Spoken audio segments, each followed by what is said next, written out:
plain facade with circular openings, huge geometries that look minimal and very aesthetic. These are some of the qualities that all of Louis Kahn's work possess. And yes, it's Kahn, not Khan.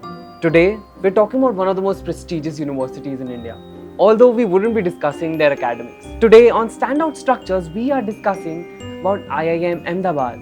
Now, before I even tell you about the design, let me tell you how Louis Kahn got involved with this project. And the person who got him to India has since then made quite a name for himself. I don't know if you've heard of him, some Doshi guy.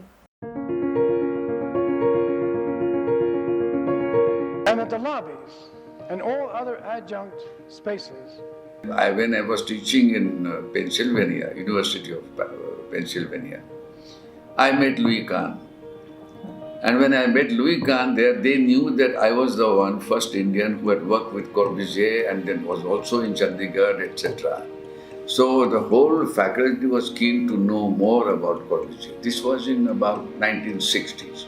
And so there I used to meet Louis Kahn a lot because he revered Corbusier very much. For him, Corbusier was his guru. He was like Eklavya. He didn't want to meet him, but he respected him. Vikram Bhai then decided to do the IIM.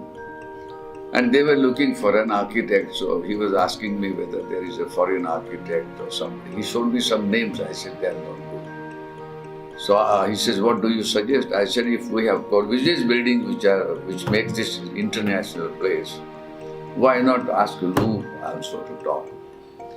So I went to Aspen conference where Louis Kahn also was there. And I told Lou, I said, look, there is a job. He says, I don't want to work. I said, no, there are Corbusier's buildings. And I will be with you if you want. He says, then it is all right, I will come.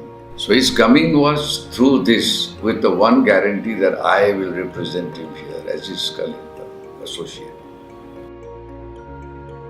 For Kahn, the design of the institute was more than just efficient spatial planning of the classrooms.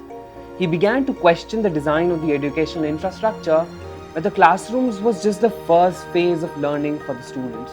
It was B.V. Doshi that actually believed that Louis Kahn would be able to envision a new, modern school for India's best and brightest. For us, Lou's visit was always a very exciting moment.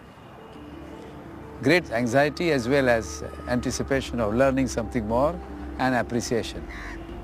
There are very few people you will find anywhere who will talk about matter in spiritual terms.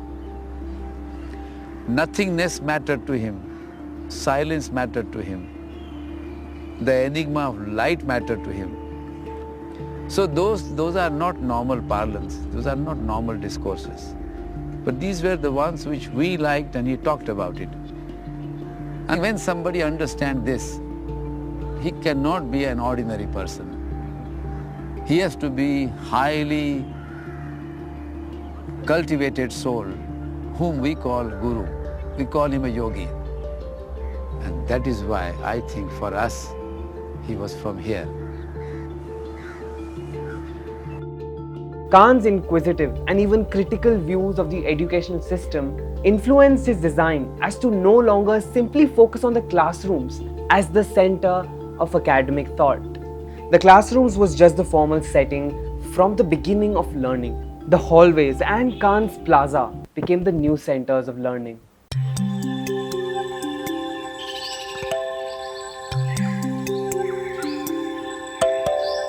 I have a feeling that he was really reaching, his higher levels of spiritual recognition, understanding. In India, we always say that nobody dies, they go to the next world. It's a transition. The body dies, the soul doesn't die. The consciousness doesn't die. And Lou had reached that stage of super consciousness where, for him, everything was alive and everything was in the stage of transformation. And as I know that you were waiting for him to come back, he has not come back as yet. But he's there watching, blessing and wishing. If you go into silence, you will hear him. definitely you will hear his voice. I am very, very sure.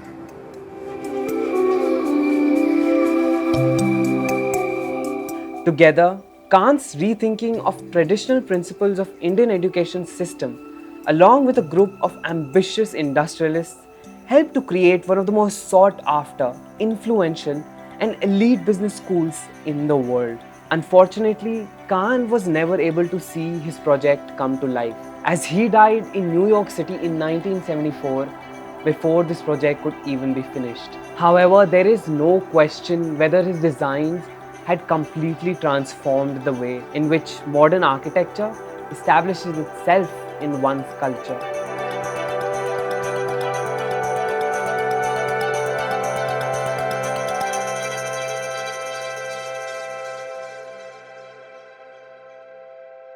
Thank you guys for watching this episode of Standout Structures. I hope you did like it. If you did, please like it, please share it, please subscribe to Blessedarch.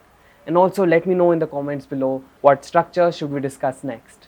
I will see you guys next week with another episode.